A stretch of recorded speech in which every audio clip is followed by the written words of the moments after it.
6,000 টাকা, আপনার টাকা আমগো লাগবো না। কি ভাবছেন হ্যাঁ? আমরা গরিব মানুষ, আমগো কোনো আত্মমর্যাদা নাই, কোনো সম্মান নাই, সব সম্মান আপনাকে। আমার বাইরে কি মানুষ না? কি ভাবছেন কামলাগিরি করে দেখা বাইরের কি কোনো মূল্য নাই? মানে কি হ্যাঁ? আর এটা কোন ধরনের ব্যাপার? আপনি তো শাউট করে কথা বলছেন কিসের জন্য? আর বাই দ্য ওয়ে 6,000 টাকা কিসের? আমি তো কোনো কিছুই বুঝলাম না। এখন আপনি তো এই কথা কইবেনই, আপনার মাথা তো কিছুই যাইবো না। যাইবো কেমনে? আপনার তো বড় দালান কোঠা থাকেন না, এইসব গরিব মানুষের কথা কি আপনাকে মাথায় ঢুকে নাকি? হ্যাঁ আচ্ছা, আপনার কি কোনো বিবেক বোধ কিচ্ছু নাই? হ্যাঁ কেমনে পারলেন এই টাকাটা দিতে? হ্যাঁ আমরা গরিব মানুষ, আমাকে কি পেটে ক্ষুধা থাকে না? হ্যাঁ আমাকে কি কাপড় লাগে না পরতে? আমাকে কি খাওয়ানোর স্বাদ লাগে না? নাকি সব আপনাকেই লাগে? হ্যাঁ 6,000 টাকা দিয়ে মানুষ কি এই যুগে চলতে পারে? হ্যাঁ 2,000 টাকা দিয়ে ঘর ভাড়া, 2,000 টাকা লাগে বাজার খরচ, আর 2,000 টাকা দিয়ে একটা পরিবার কেমনে চলে? এতটুকু আপনি বুঝেন না? নাকি মনে করেন ও আচ্ছা গরিব মানুষ, ও আবার কিসের ক্ষুধা কিসের কি, ও কোনো রকম চললেই হলো? হ্যাঁ আমার ভাইটা যে রাত দিন খাটে, একটাবার কি আপনার বিবেকে বাঁধলো না এই কথাটা? দেখুন, আপনি যদি এইভাবে কথা বলেন চিল্লা পাল্লা করে, তাহলে আমি কোনো কিছুই বুঝতে পারবো না। আর তার থেকে বড় কথা কি জানেন, আপনি তো নিজেই বলেছিলেন যে আপনার ভাই বেকার বসে আছে, তার হাতে কোনো কাজ বাজ নেই, তাই আমি সুন্দর মতো একটা কাজ দিলাম। এখন টাকা পয়সা নিয়ে চিল্লা পাল্লা করছেন কিসের জন্য? স্যার এইটা আপনার হাসা কথা কইছেন।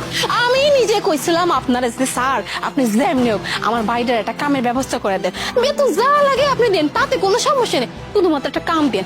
তাই বলে কি আপনি আমার ভাইটার লাগে এমন করবেন? হ্যাঁ আপনি জানেন না আমার ভাইটা রাত দিন কি কষ্ট করে? হ্যাঁ শুনেন এখন কথা আপনারা কই, আমার ভাইটা অনেক সহজ সরল, ঠিক আছে, কিন্তু আমি আর বোন আমি কিন্তু সহজ সরল না। হ্যাঁ কি ভাবছেন আমার ভাইয়ের লেগে চলচুদরি পানা 2 নম্বরই পানা করে যাবেন আর কিছু হইব না?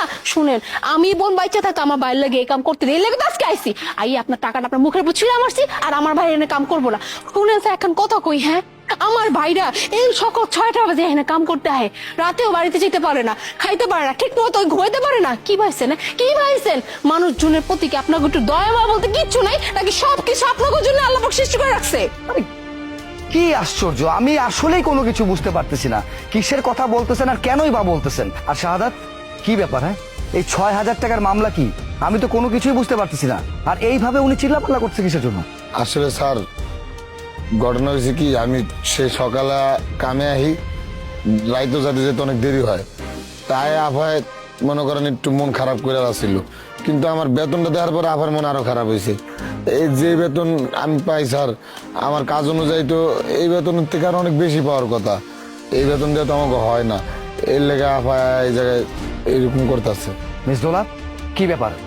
এইসব আমি কি শুনতেছি? হ্যাঁ আমি তো তাকে বেতন যা দেই সেই অনুযায়ী তো সে বেতন পায়নি। 6,000 টাকা এটার মানে কি?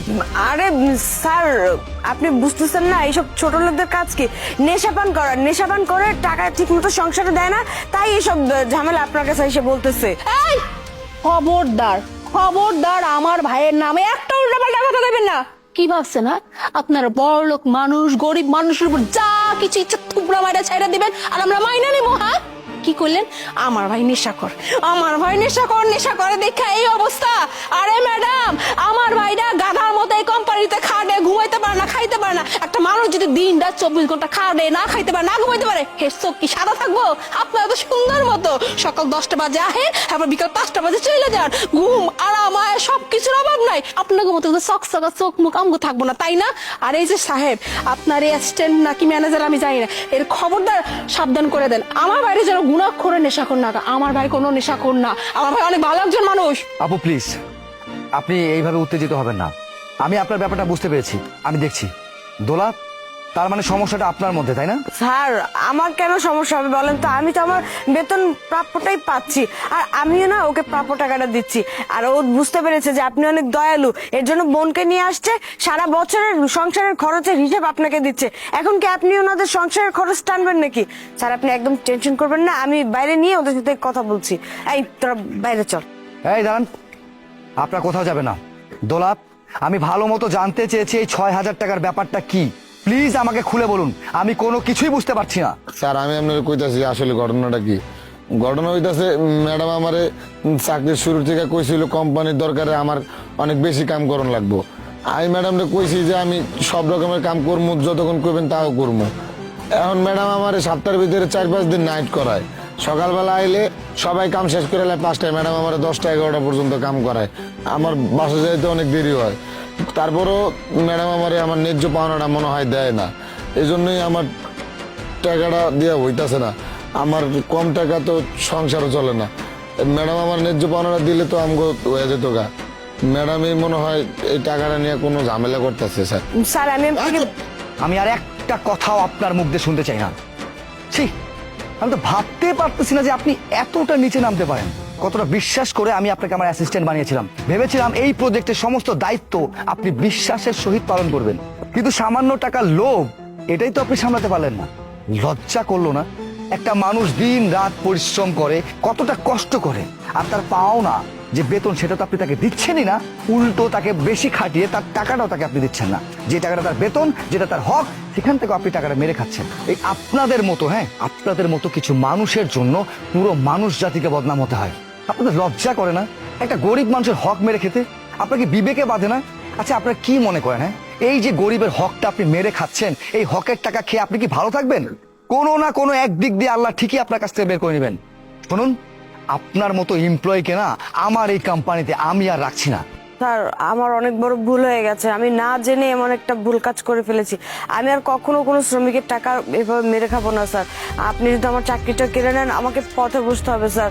স্বামী সন্তান নিয়ে আমাকে ভিক্ষা করে খেতে হবে স্যার। আমাকে একটা সুযোগ দিন স্যার, এবারের মতো আমাকে ক্ষমা করে দিন স্যার। দুলা প্লিজ, আপনি না চুপ থাকেন। হ্যাঁ, আপনার মুখে এই সরি কথাটা একদমই বেমানান। আপনার লজ্জা করলো না এই ধরনের কাজ করতে? হ্যাঁ, লজ্জা করবেই বা কিভাবে? আপনার বোধগম্য হয়নি যে আমি একটা গরিব মানুষের টাকা মেরে খাচ্ছি?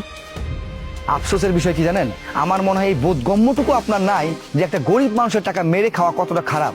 শোনেন, একটা গরিব মানুষ মাথার ঘাম পায়ে ফেলে এইভাবে পরিশ্রম করে। আপনার না এখন বুঝে আসবে না, বুঝে আসবে কিছুদিন পরে, যখন আপনার চাকরিটা নিয়ে নিব, আপনার বাসার এসিটা থাকবে না, গাড়িতে করে আসতে পারবেন না, মাথার ঘাম পায়ে ফেলার কষ্টটা কি না, তখন আপনি রিয়েলাইজ করতে পারবেন।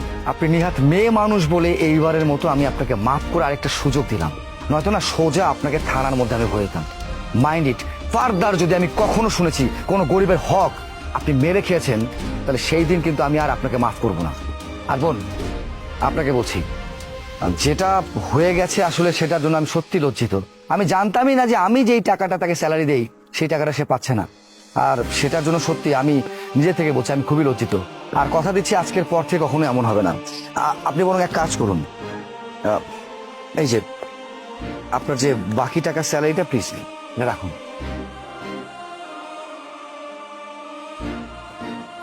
স্যার, আমিও মাফ চাইতেছি, আমি আপনার লগে অনেক উচ্চস্বরে কথা কইছি। আসলে আমার মাথা ঠিক ছিল না। আমার বাইরেও যখন আমি দেখতাম সারাদিন রাত কষ্ট করে বাড়িতে যেত, আমি সহ্য করতে পারতাম না। আর তারপরে যখন দেখতাম ওই 6,000 টাকা প্রত্যেক মাসে লয়ে যেত, তখন তো আরো খারাপ লাগতো।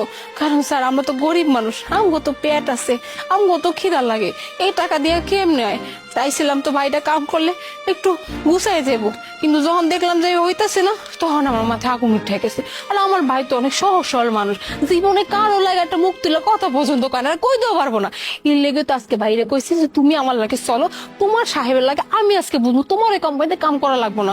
এই লেগে স্যার আমি আপনার লাগে উচ্চস্বরে কথা কইছি। আসলে আমি তো জানতাম না স্যার, আপনার অফিসে তো মেন চুনিতেই যে আপনার সাথে যে ম্যাডামটা আছে, এইটাই সব হচ্ছে শয়তানের মূল। যাই হোক স্যার, আমার মাফ করে দেন।